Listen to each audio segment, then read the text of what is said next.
Buenas noches a todos. Bienvenidos si hay un invitado que tengamos por ahí. Bueno, pues como he estado diciendo, ya vamos a terminar este libro, el libro de los Romanos. Les he pedido si tienen alguna sugerencia de qué les gustaría estudiar en los siguientes, si Dios nos da licencia de vivir, qué van a querer estudiar en los martes. Ahí si alguien quiere conocer más de la palabra y le gustaría estudiar algo, me dice para estudiarlo. Bueno, vamos a ver, estamos en estos versículos 16, 24 y 25. Dice: la gracia de nuestro Señor Jesucristo sea con todos vosotros. Amén. Y el que puede confirmaros según mi evangelio y la predicación de Jesucristo según la revelación del ministerio, se ha mantenido oculto desde tiempos eternos. Bueno, todos debemos de saber que esta gracia no es para todos, solamente al que Dios haya escogido. Esta gracia que se planeó desde el jardín del Edén, o antes. Dice la Biblia que Dios nos escogió desde antes de la fundación del mundo. O sea que todo esto fue planeado porque se necesitaba esta gracia, ya que el hombre, tengo una vecina ahí que tiene aproximadamente, la señora tiene unos 75 años y trae un tanque de oxígeno, una señora un poquito gordita, y fume y fume. O sea, el oxígeno y fumando, ¿no? Y yo le platiqué, le dije, yo fumaba antes, le dije. Y esta mañana me dijo, ¿cómo le hiciste para dejar el cigarro? Me dijo, ¿cómo le hiciste? Le digo, no es fácil. Especialmente los que hemos sido fumadores de cigarro, el dejar ese vicio, le dije, no es fácil dejarlo. Es un vicio muy horrible, muy apestoso y afecta a todo el organismo. Para mí, todo tu sistema te lo destruye. Y entonces empecé a predicar, le dije, es que yo le digo solamente a través de Dios, yo no pude. Hay gente que lo logra por su propia voluntad. Tiene gente que tiene muy buena fuerza de voluntad, pero a mí no me interesaba la fuerza de voluntad, o sea, a mí no me interesaba dejar ni el cigarro ni el alcohol, porque era lo que me gustaba. Fin de semana, mi cigarro, mi alcohol, mi botella, lo que sea. Era lo que me gustaba hacer, aunque me amanecía muy bien, pero yo quería saber por qué lo tengo que dejar. ¿Por qué tengo que dejar estos malos hábitos que son muy típicos del hombre? Yo estoy hablando del cigarro y del alcohol. Hay otros que tienen otros hábitos, ¿verdad?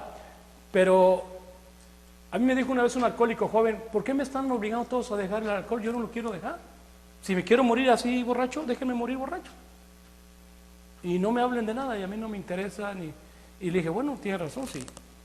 Si la persona quiere tomar la decisión de ser alcohólico por su propia voluntad, adelante. Esa es la vida que Dios le dio. Así la quieres destruir, destrúyela. Pero cuando a mí se me explica esta gracia que Cristo hizo, que Él dio la vida por mí, para mí fue algo muy grande y muy impactante. El poder cambiar el cigarro, el alcohol por esta gracia, por este regalo que Dios me dio, para mí tiene un valor muy importante en mi vida. La gracia de Dios. Un favor que yo no me lo merecía. Yo le decía a Dios, pues llévate a mi tía, a mis hermanas, dales entendimiento. Ellas toda la vida tenían al Dios en la boca. Toda la vida eran religiosos, devotos. Yo no iba ni a misa, hermano. Me acuerdo cuando mi mamá me mandaba, vete a misa, lleva a tus hermanos. Iba a misa porque me daban $1 mis tíos. Y yo, como les digo, éramos 13 hermanos. Yo era el de la mitad. Y cuando me mandaban a misa, pues iba tras de mí mi hermana Gela, y luego el Miguel, y luego Adriana, el más chiquillo, el güero. Susi todavía ni estaba en el plan. Y entraba a misa, y entraba por una puerta del jardín y salía por la otra del mercado. Nomás entraba y daba la vuelta. Y decía mi mamá, ¿qué dijo el sacerdote? Dice lo mismo, todos los días, el domingo es el mismo sermón que dice. Y siempre me acordaba eso de, saludaos los unos a los otros. Y sí me saludaban ahí la gente cuando estaba ahí, pero afuera ni me hablaban. Pero no era religioso. Nunca fui una persona religiosa. Creo en Dios, creo en Cristo, pero no soy una persona, no me consideraba una persona religiosa. Entonces, cuando entiendes la gracia de Dios, brother, que es el Evangelio, por eso aquí Pablo dice el 25, y que puede confirmarnos según mi Evangelio. Cuando tú entiendes el Evangelio de Cristo, te das cuenta que el Evangelio de Cristo viene a ser tu Evangelio. Tu muerte, tu sepultura en el bautizo y una vida nueva. Una vida nueva. Y después de eso, te espera una carrera, te espera una batalla, te espera un camino que tienes que caminar. Una batalla que tienes que pelear. Te tienes que parar y pelear. Porque aunque estemos dentro de la gracia, hay religiones que dicen, no, ya eres salvo, ya no tienes nada que hacer. Ya Dios dio la vida por ti, Jesucristo, no tiene nada que hacer. Permita decirle que estás equivocado, porque hay una escritura muy clara que nos enseñó Romanos capítulo 6, precisamente Romanos 6, el versículo 1 dice claramente la razón de esta gracia. Romanos 6:1 dice, ¿qué pues diremos? ¿Qué pues pensemos? ¿Qué pues vamos a hacer? ¿Vamos a seguir pecando para que la gracia abunde? Esa es una pregunta muy interesante. Acá estamos viendo que Pablo dice que la gracia de nuestro Señor Jesucristo sea con todos vosotros. ¿Ok? ¿Quién no quiere la gracia de Dios? ¿Quién no quiere estar perdonado ante Dios, justificado ante Dios, lavado ante Dios, ser amigo de Dios? ¿Quién no quiere ser eso? Yo sí quiero. Pero esa es la gracia. Entonces dice Pablo, ¿qué pues diremos? ¿Vamos a seguir pecando y vamos a seguir practicando el pecado para que la gracia abunde? En ninguna manera. No way, José. En ninguna manera. Porque los que hemos muerto al pecado, ¿cómo podemos seguir practicándolo? ¿Cómo se puede practicarlo? Y es que les voy a decir una cosa, yo como predicador, cuando uno predica la palabra de Dios, de veras debemos de hacernos esta pregunta todos los días. ¿Cómo podemos vivir en Él? Si yo predico la palabra, si yo me paro a una oración, si yo sirvo en la cena del Señor, de mi Señor, ¿verdad? ¿Cómo puedo seguir practicando el pecado? ¿Cómo puedo decirle a Dios que la gracia abunde en mi vida? Dice, en ninguna manera, porque los que hemos muerto al pecado, ¿cómo viviremos aún en él? ¿O no sabéis que todos los que hemos sido bautizados en Cristo Jesús, hemos sido bautizados en su muerte? Entonces, hermanos, ahí estamos viendo la gracia, que a través de este favor que no nos merecíamos, podemos vivir en el Evangelio, en la gracia de Cristo. Podemos vivir en el Evangelio, y ahí es donde Dios nos va a probar. Porque nosotros cuando obedecemos el Evangelio vamos a tener muchas pruebas, diferentes de acuerdo a cada quien. Dios no me pone las pruebas que le pone a mi esposa, ni a mi hijo. Cada quien tiene sus propios debilidades y sus propias luchas, por decir sus propios demonios. Cada quien tiene los suyos, pero es una batalla que tenemos que pelear. Y en esa batalla solamente Dios sabe qué tan sincero y qué tan honesto es la persona.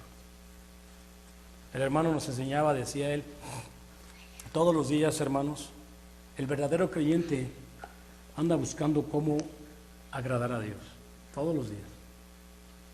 A esta persona le voy a predicar o le voy a dar este folleto, orando, tratando de agradar a Dios todos los días, ¿no? Entonces, hermanos, ahí está la escritura muy clara. Dice, hemos sido justificados todos por la gracia de Jesucristo, que es el Evangelio. En el versículo 25, que es el que puede hacernos firmes. Ahora, el verso 25 dice, pero, y el que puede confirmarnos según mi Evangelio, o sea, Cristo, Dios, y la predicación de Jesucristo según la revelación del ministerio que se le ha manifestado oculto desde tiempos eternos. La otra me habló un hermano de Cortázar y me preguntaba que hay veces que él lee escrituras, pero él consideraba que la revelación de que Dios le revela las palabras o la escritura a la gente que es madura espiritualmente. Le dije no. O sea, Dios le revela la palabra de Dios a que Él quiere. Por ejemplo, si tú acabas de ser bautizado y lees una escritura y meditas en ella, piensas en ella, Dios te va a decir, caray, pues yo entiendo lo que está diciendo esta escritura, yo la comprendo. Dios te está revelando el entendimiento de esa escritura. Pero quizás hay otras que no, pero pasan años y después de años dices, ya la entendí. Entonces esta escritura es así porque Dios te está dando poquito a poquito. Y eso no tiene nada que ver con madurez. Te está revelando las escrituras para que puedas madurar, ¿verdad? Te está revelando escritura tras escritura para que vayas creciendo. Y eso es muy importante. Pero si un hermano se para aquí y lee una escritura y todos nos quedamos así, ¿what? ¿De qué está hablando? Nos vamos a dar cuenta de que esa persona Dios no le está revelando la escritura, se la está interpretando a su manera, o quién sabe cómo lo estará haciendo. Hemos visto eso. Claro que Pablo, Dios le reveló las escrituras y le explicó, pero ahora las tenemos aquí, en papel. Y dice Pablo, si hay algo más, Dios se los va a revelar. Claro, como digo, hay veces que tú puedes leer una escritura 10, 15, 20 años y nunca la has entendido, hasta ahora la entiendes. Ahora ya la entendí. Todavía no era tiempo. ¿Por qué no la entendí antes? Porque no era tiempo. Dios te va dando porque Él mira que estás interesado en conocer su voluntad.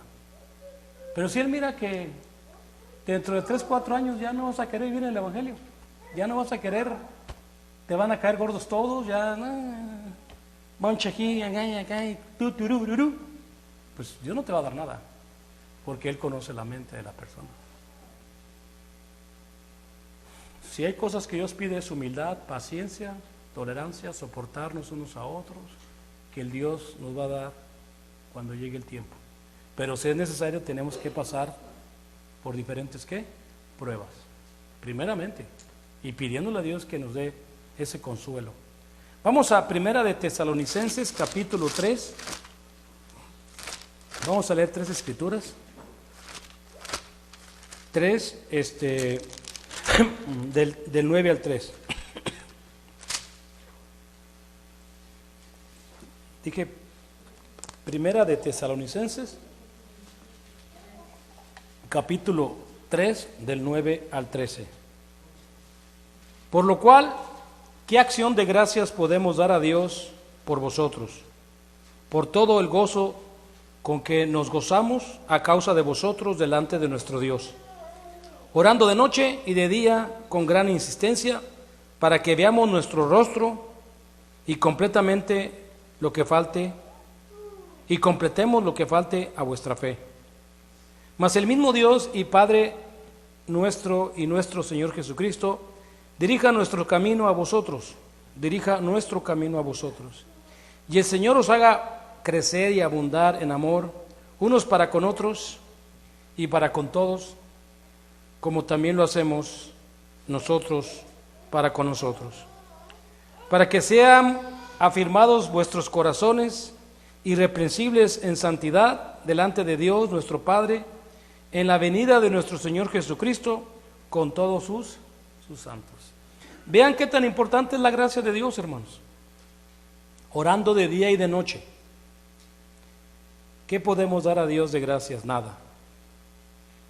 ¿Qué le podemos dar a Dios por este gozo? Estas personas que están hablando, o esta carta, está diciendo de hermanos que se gozaban de esta libertad, de este ministerio, de ser cristianos, de ser parte de este reino espiritual. Se gozaban, estaban felices. Yo el domingo les dije a los jóvenes que me leyeran una escritura de Romanos 16, que dice saludaos los unos a los otros, y les dejé esa tarea, a ver si los saludan. Yo necesito que ustedes hagan esto, le digo, porque yo no quiero ver un joven que esté todo ahí. todo achicopalado ahí, todo agüitado. Hay que empezar a saludar, hermano. El día de mañana que salgas a buscar trabajo, un dueño de una compañía no te quiere ver todo ahí achicopalado. Hay que saludar. Dios está diciendo, hey, eres hijo mío. Siéntete feliz, siéntete a gusto, pero para eso tienes que afirmar. Tienen que entender que este es el camino que vamos a tomar. ¿Sí? Y yo veo un cambio en ellos. Yo veo que hay ¿qué pasó con mi agua? ¿Es leaking? Y yo veo un cambio en ellos. Tienen que practicar el saludo. Para empezar, hay que saludarnos. No es si quieres o no quieres, es un mandamiento saludarnos. Y conozco lo santo. Y le dije yo, no, ¿ustedes aquí practican el beso? Y dice uno, sí, dice uno, o sea, tú das un beso porque, por ejemplo, en Guanajuato sí dan beso, todos sin beso, pero aquí yo no he visto que practiquen el beso. Aquí dan una mano. Está bien, lo que sea. Una mano que no huela a pescado, les dije. Una mano sincera, una mano de que llegas con a gusto de ver a los hermanos. Una mano de agradecimiento, ¿no? De que estás feliz, estás dentro de esto. Horas de noche, de día por los hermanos, con insistencia, para que veamos vuestro rostro completamente, que completemos lo que nos falta, vuestra fe. Y el mismo Dios Padre nos dirija nuestro camino a vosotros, que Él nos lleve otra vez para atrás. El Señor os haga crecer en abundante, en amor, unos para con otros. Ahí está, hermanos, la gracia. O sea, se fijan que la gracia tiene un trabajo. La gracia no nomás es decir, ya Él dio la vida por mí y vengo y me siento en mi asiento, lo caliento y me voy. No, aquí hay que orar, aquí hay que saludarnos, aquí hay que sentirnos con alegría y sobre todo eso que dice y que haga crecer abundante en amor unos para con otros. Ustedes saben que andar en amor no es nada más estarnos saludando. Andar en amor, dime 4 características de andar en amor, Georgie. 4 características o 4 cosas que reflejas que andas en amor.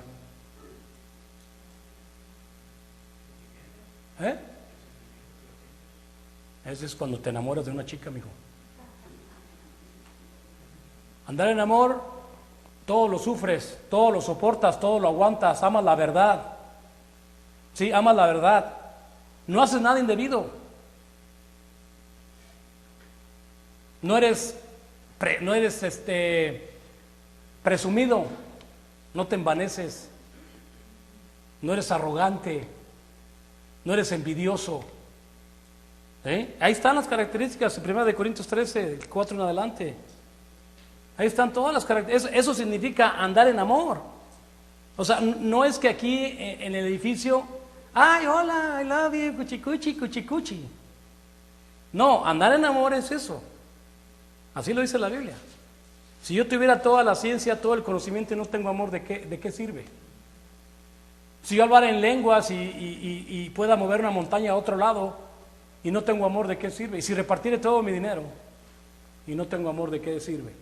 Y te dice, o sea, por eso mucha gente cree, si reparto dinero, si le hago cosas buenas a la gente, ya con eso muy a gusto. No, espérame, tienes que sacrificar este animal, no es egoísmo. No, hombre, ahí te dice todo lo que es andar en amor. Bueno, 2 de Tesalonicenses 2, del 15 al 17.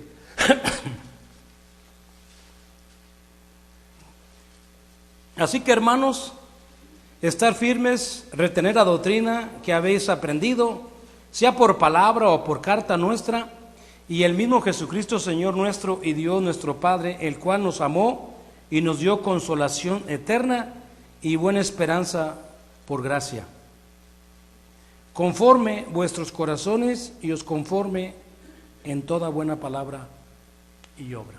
Ahí está. Estar firme y retener la doctrina que habéis aprendido. Otra vez. La doctrina es muy importante, pero la doctrina que salva. La doctrina que te salva. Yo les dije ayer a mis hermanos que nosotros estamos bajo una ley. El mundo no está bajo esta ley. bajo esta ley que Dios trajo. Jesucristo trajo una ley, la ley de la libertad. Estas son las leyes que se rigen para el creyente.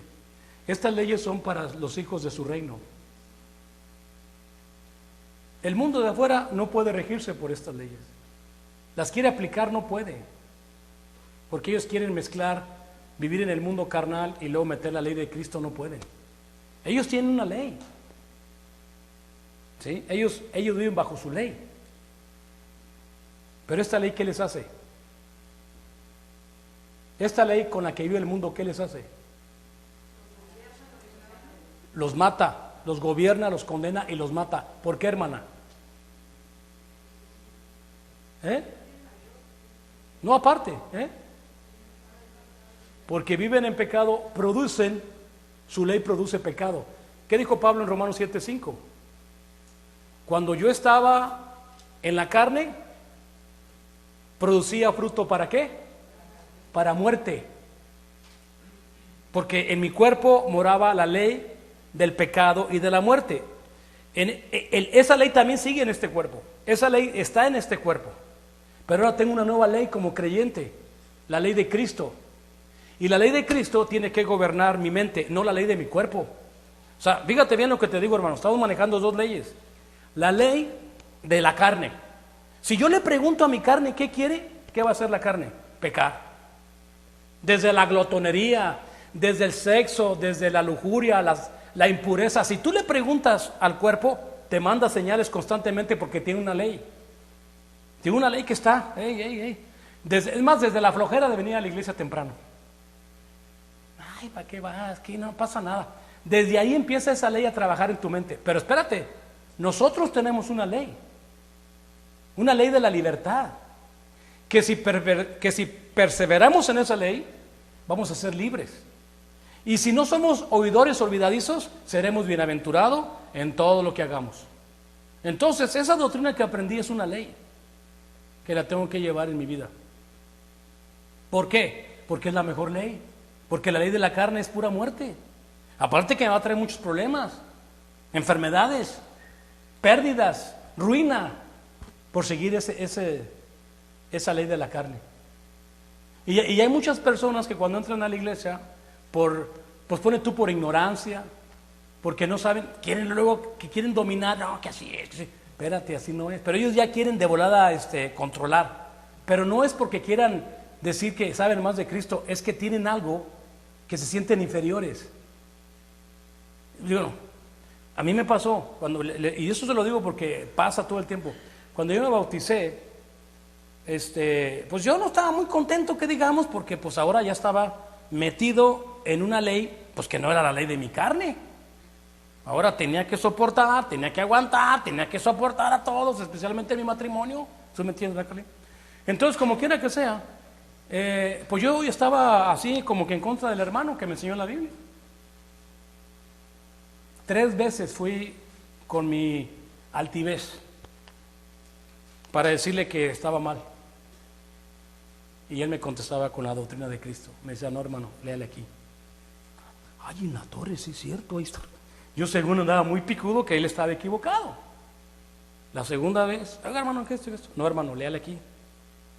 Ay, en la torre. Y es que uno piensa que porque se acaba de bautizar ya no sabemos toda la Biblia. Ah, ya me bauticé, ya sé toda la Biblia de la derecha a la derecha. No es cierto. Eres un niño, eres un inexperto. Es como cualquier persona que nace. No sabe nada, pero a veces que los niños piensan que saben todo. O los jóvenes también creen que se la saben de arriba y para abajo.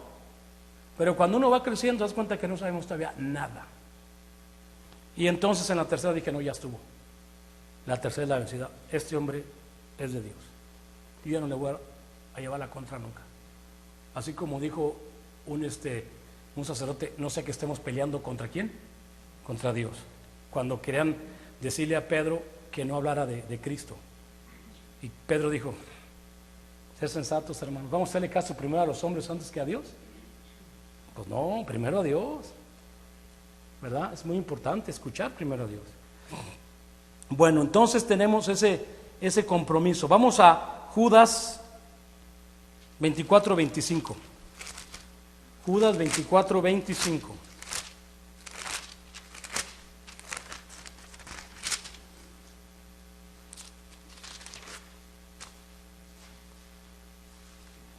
Y aquel que es poderoso para guardarnos sin caída y presentarnos sin mancha delante de su gloria con gran alegría, el único y sabio Dios, nuestro Salvador, sea gloria y majestad, imperio y potencia ahora por todos los siglos. Amén. Hermanos, cuando dice la Biblia aquí que es poderoso para guardarnos sin caída, para mí se refiere que no nos vayamos a salir, que no nos vayamos a caer por completo, porque si nos tropezamos, si nos dan nuestras cachetadotas, sí, pero el secreto es que te levantes y pelees. Muchos en la primera caída dicen, no, ya no la voy a hacer. Hay muchos que en la primera caída, segunda caída dicen, no, ya no la voy a hacer. No, yo me levanto y Dios te vuelve a dar la fuerza y te perdona, vamos a pelear, vamos a seguir tratando de mantenernos en esta gracia. Entonces, cuando la persona tiene esa intención, porque sabemos que pecadores somos, o sea, eso es lógico. Si alguien te dice, no, después de que te bautizas tú ya eres un hombre perfecto, esa es una mentira, eso no es cierto, y menos en este tiempo.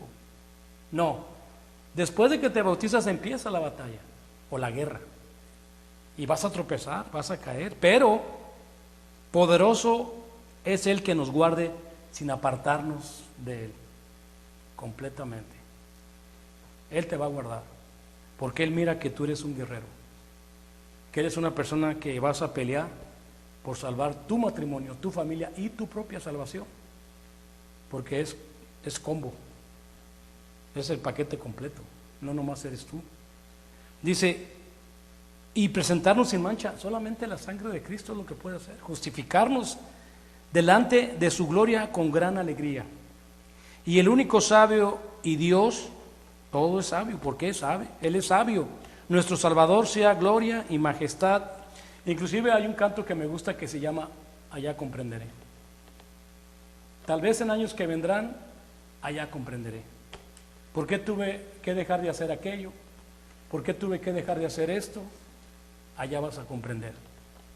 ¿Por qué tuve que dejar familia? ¿Por qué tuve que dejar a mi padre, a mi madre, a mi hermano? ¿Por qué tuve que dejar todas esas cosas de la carne? Entonces allá comprenderás. Quizás lo más lógico es que allá no es un mundo carnal.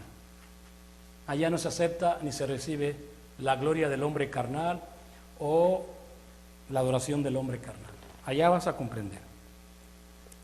Solamente Dios nos puede establecer como sus hijos, como salva en su reino. Todos la gloria a Dios.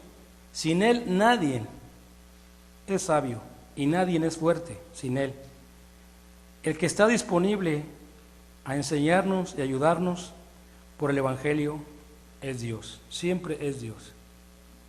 El Evangelio explica y declara el propósito de Dios en tomar a los gentiles bajo la salvación sin que obedezcan la ley mosaica. Nosotros no tuvimos que pasar por la ley mosaica. ¿Por qué? Porque esa ley también era la ley del pecado y de la muerte. Por la misma razón que nosotros no debemos escuchar la ley del Viejo Testamento, tampoco escuche la ley de tu cuerpo. Yo le digo a la gente, es que mira, el Viejo Testamento y el Nuevo Testamento es dos hombres. El Viejo Testamento es el hombre viejo, es el hombre de pecado, el hombre que Dios lidió con el hombre por 4000 años. Dios lidió y quiso razonar con el hombre carnal por 4000 años antes de la venida de su Hijo Jesucristo. Y claramente Dios dijo en Génesis 6:3, no contenderá mi espíritu con el hombre para siempre, porque ciertamente él es ¿qué? Carne, mas sus días serán 120 años. Luego se la bajó a 80 años, porque empezó con 1000, luego nos bajó los años a 120 y ahora a 80 años. Pero en la cruz, cuando Cristo dijo consumado es, daba a entender que ya Él no tiene nada que ver. Los últimos 3 años puedes observar la relación entre Cristo y el mundo, o el hombre carnal. En los últimos 3 años de su vida, cada vez que tú veas a Cristo discutiendo con los judíos, está discutiendo con el hombre carnal. ¿Cómo les dijo? En Juan 8:44 hasta les dijo, ustedes son hijos de su padre el diablo, porque él es mentiroso y ese es el hombre carnal, puras mentiras. ¿Cómo no te acuerdas? Puras mentiras echábamos.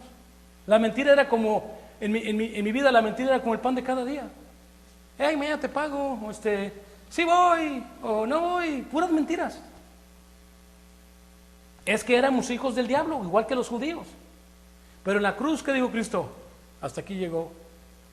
Ya Él no lidia con el hombre carnal. Ahora lo que hace Cristo, nos usa a nosotros como la luz del mundo y dile, ve y dile a aquel hombre, porque está preguntando por mí. Ve y dile a aquel hombre carnal que está preguntando por mí, dile que se tiene que lavar de sus pecados. Dile que si Él quiere hablar conmigo y quiere tener una relación conmigo, ve y dile tú que te puse como instrumento, como embajador de Cristo, ve y dile tú a Él que se tiene que lavar de sus vergüenzas, de todas sus maldades. Y aquí estamos nosotros, tratando de ver quién quiere obedecer el Evangelio. Porque Dios ya no lidia con el hombre carnal. Es por eso que le digo, el Viejo Testamento, el hombre carnal, Nuevo Testamento, el hombre espiritual. Y nosotros tenemos que dar el reflejo del hombre del Nuevo Testamento. Luchar, por lo menos, tratar de estar llevando ese reflejo de Cristo.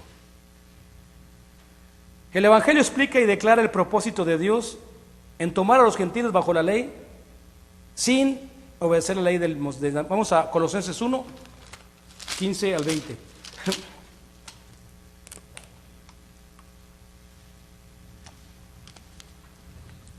Colosenses 1,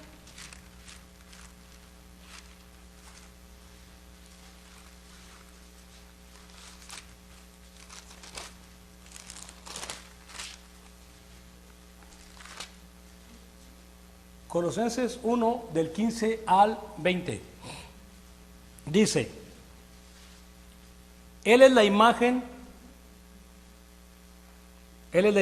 del Dios invisible, el propósito de toda creación, el primogénito de toda creación, porque en Él fueron creadas todas las cosas, las que hay en los cielos, las que hay en la tierra, visibles e invisibles, sean tronos, sean dominios, sean principados, sean potestades. Todo fue creado por medio de Él y para Él. Y Él es antes de todas las cosas, y todas las cosas en Él subsisten. Él es la cabeza del cuerpo, que es la iglesia, el que es el principio, el primogénito de entre los muertos, para que en todo tenga la preeminencia. Por cuanto agradó al Padre, que en Él habitase toda la plenitud. Y por medio de Él reconciliar consigo todas las cosas, así que las que están en la tierra, como las que están en los cielos, haciendo la paz mediante la sangre de su cruz. Ahí vemos este propósito que Dios hizo con los gentiles y con los judíos. Jesucristo es la imagen de Dios. Yo no sé por qué hay tanta confusión cuando hablan de Cristo que Dios. Cristo es la imagen de Dios. ¿Quieres saber cómo es Dios? Ve a Cristo. ¿Quieres saber las características de Dios? Mira a Cristo. Él es la imagen. Por eso también decimos que Cristo es Dios. Sí, pues Él es la imagen. Cristo nomás era el cuerpo, pero cuando Él hablaba, Él decía cosas preciosas como: mi Padre está en mí. Lo que yo hago no lo hago por mi propia cuenta, sino que mi Padre habla por medio de mí, y yo soy Él y Él es Dios. O sea, decía de muchas maneras explicando que en Él estaba Dios. Qué hermoso que todos dijéramos así también. Yo lo que hago es porque mi Padre me dice que lo haga, y yo digo esto porque mi Padre dice que lo diga, porque eso es lo que quiere Dios, que seamos la imagen de Dios. Hay una escritura que lo dice, ¿sí o no?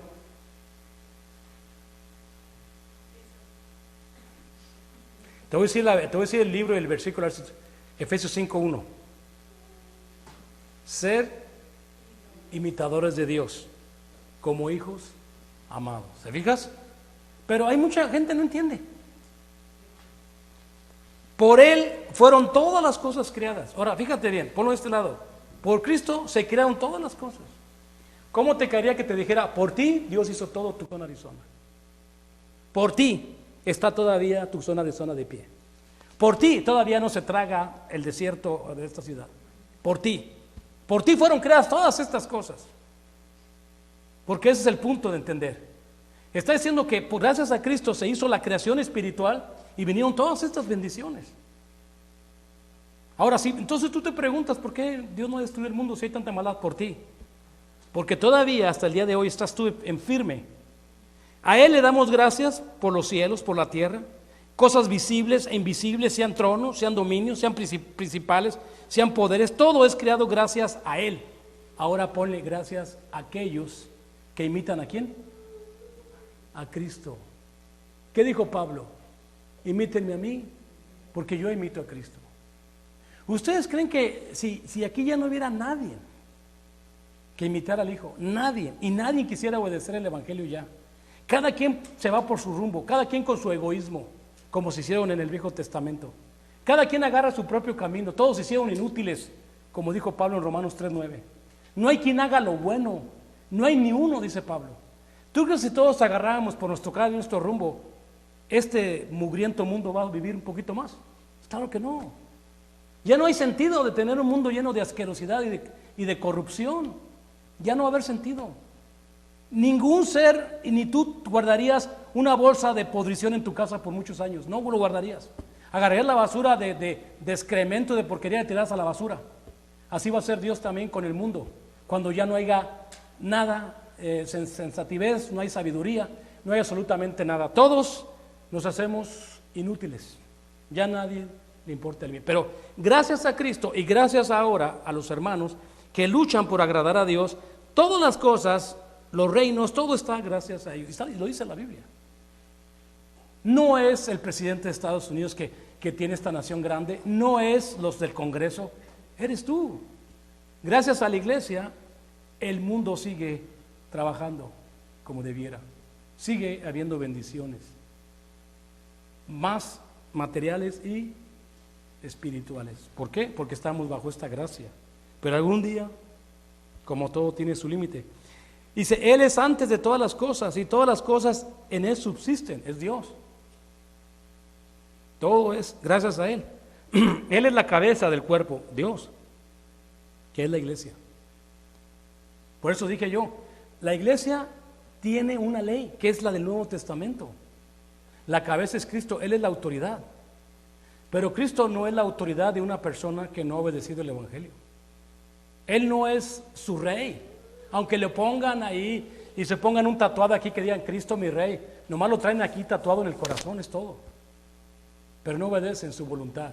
Ni tampoco dicen Él es mi rey y lo que Él manda yo hago, tampoco. Cristo les dijo en Lucas 6:46, ¿por qué me dices Señor, Señor? Y no haces lo que yo te digo. Entonces, Él es la autoridad de la iglesia. Muchas veces cuando hacemos preguntas le digo, no, hermano, es que tú sabes que Dios puso una ley, hermano. Al hombre lo puso como cabeza de la familia o de la mujer, y la mujer el cuerpo, pero Cristo es la cabeza del hombre. Entonces, ¿qué responsabilidad Dios le dio al hombre? ¿Ves? No se la dio a la mujer, se la dio al hombre. Una vez me decía un hombre a mí, cuando les predicaba el evangelio a una familia, él no quería escuchar y luego un día dijo, ¿qué? ¿Y yo como hombre no soy, yo que no me toman en cuenta, no soy importante? Porque la señora se dedicaba a ir a la iglesia. Le digo, pues claro que eres importante. Tú eres el capitán del barco. Tú eres el que llevas el barco a donde va, al destino que va. ¿Y sabes a dónde lo estás llevando ahorita? Con tu actitud, con tu egoísmo y tu arrogancia. Estás llevando a toda tu familia al hoyo.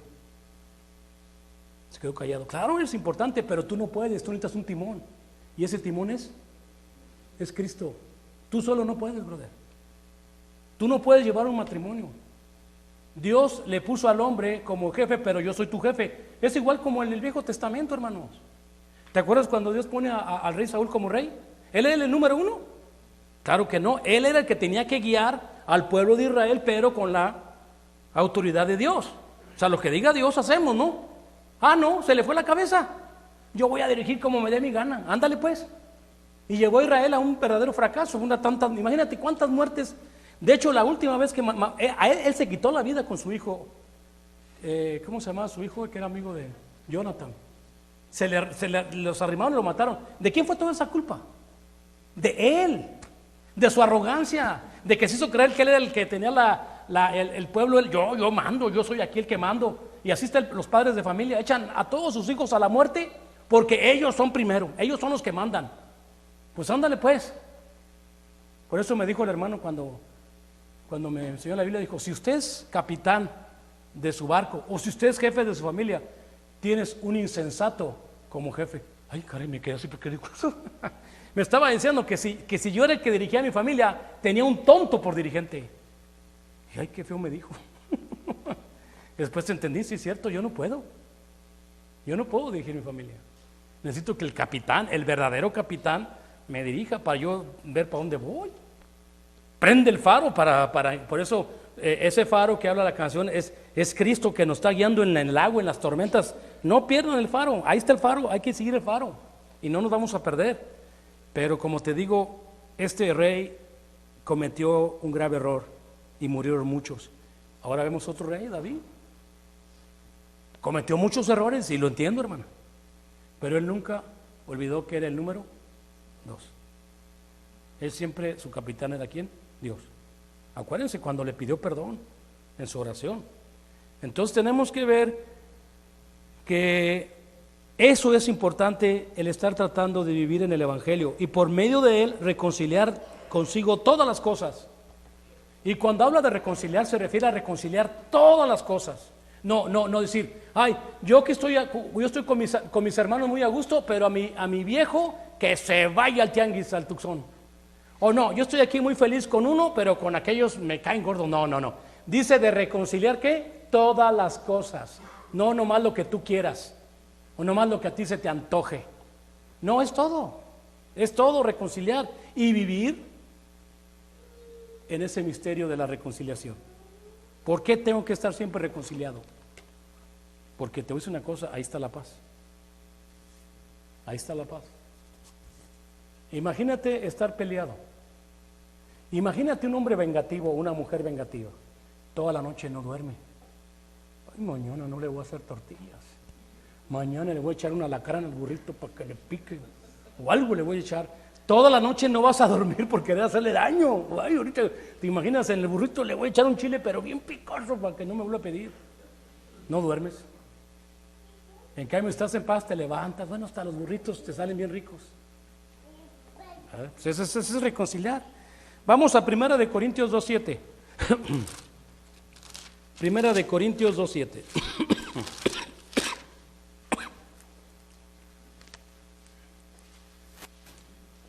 Ya casi me acabo el pomo que me dio la hermana y no se me quitan. Me lo echo así, pues ¿qué tiene tequila o qué? Porque está re sabroso. 1 de Corintios 2:7.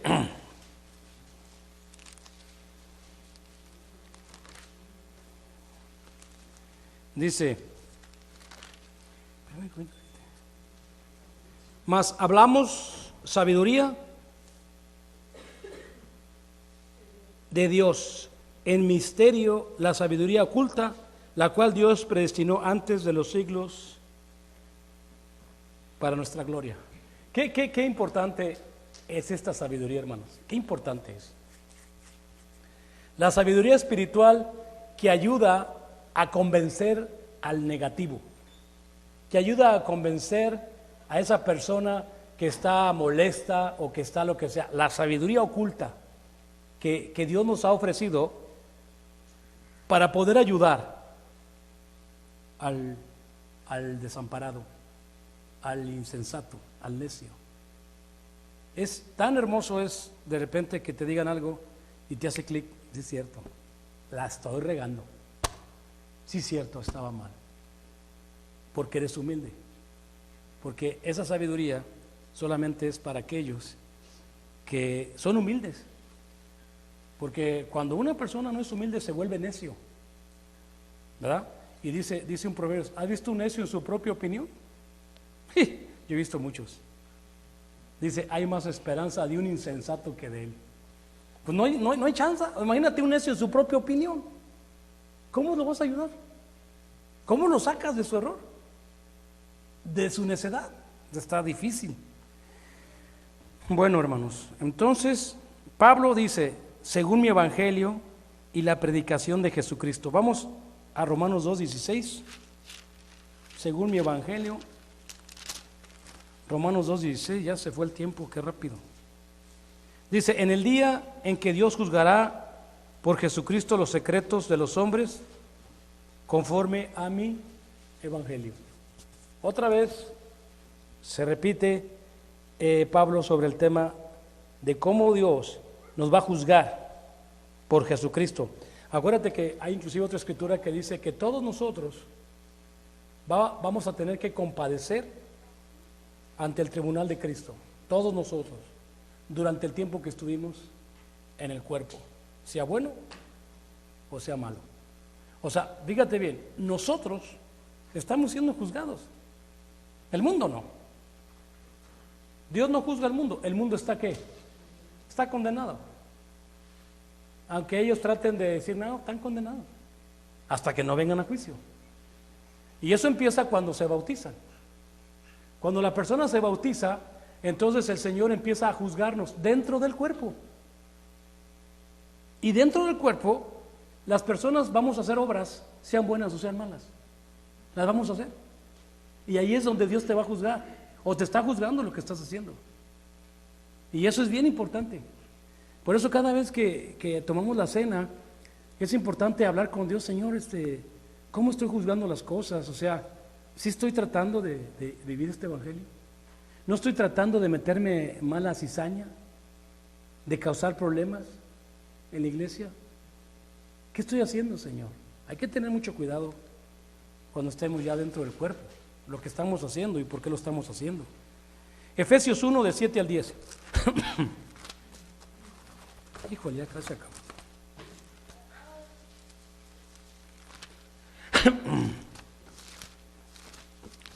Efesios 1, del 7 al 10.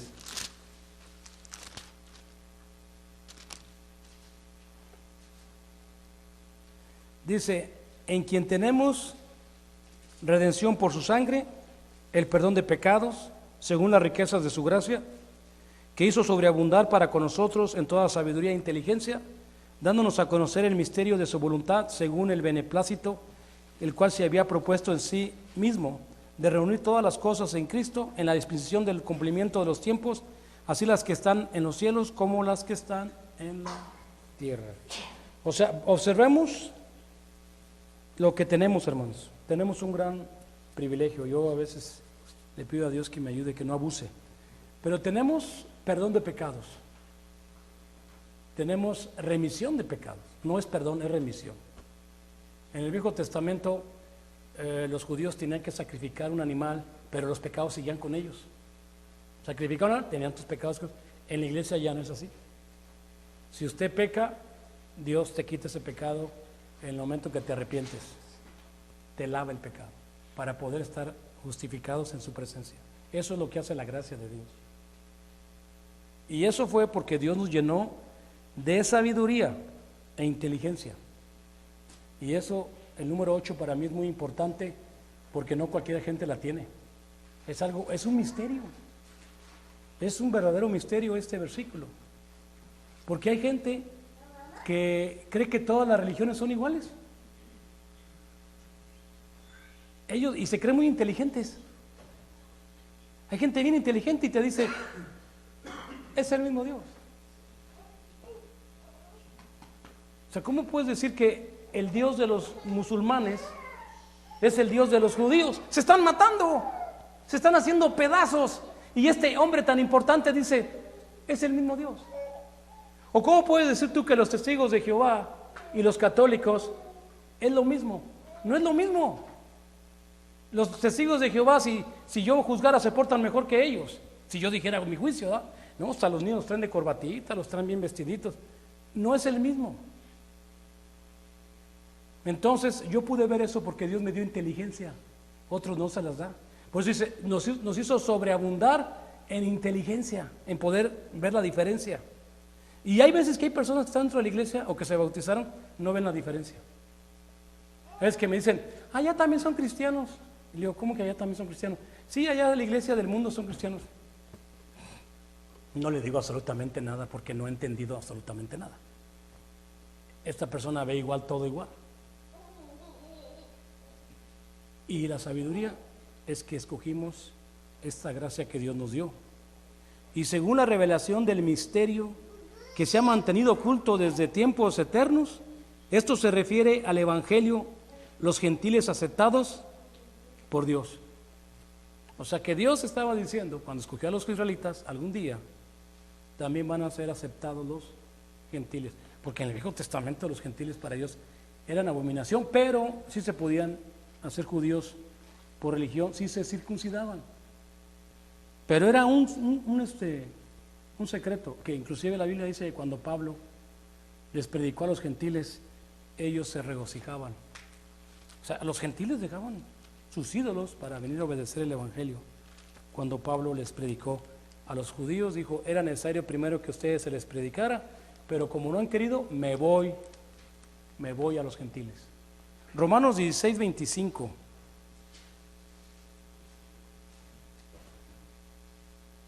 Romanos 16, 25. Voy a terminar ya me va a quedar el último versículo, voy a hacer el 26 para la otra semana.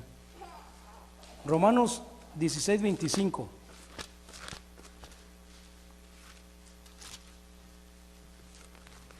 Pues es lo que acabamos de leer. Es el que estamos viendo. Y el que puede confirmarnos según mi evangelio y la predicación de Jesucristo según la revelación del misterio que se ha mantenido oculto desde tiempos eternos. Vamos a Efesios 3 del 3 al 9.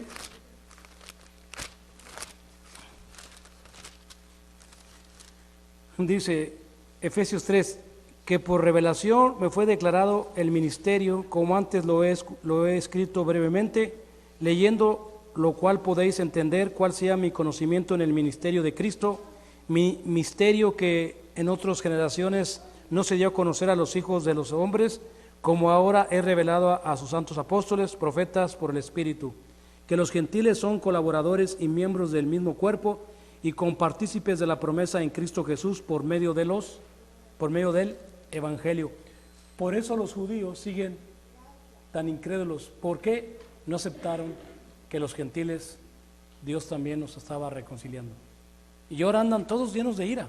Ok, Colosenses capítulo 1, 26. Y ahí voy a terminar, hermanos, con este capítulo. Ya nomás nos va a quedar el 26 para la otra semana. El último versículo. Ahí le voy a echar si acabamos, porque son como unas cuantas escrituras. No, son dos más, 26 y 27.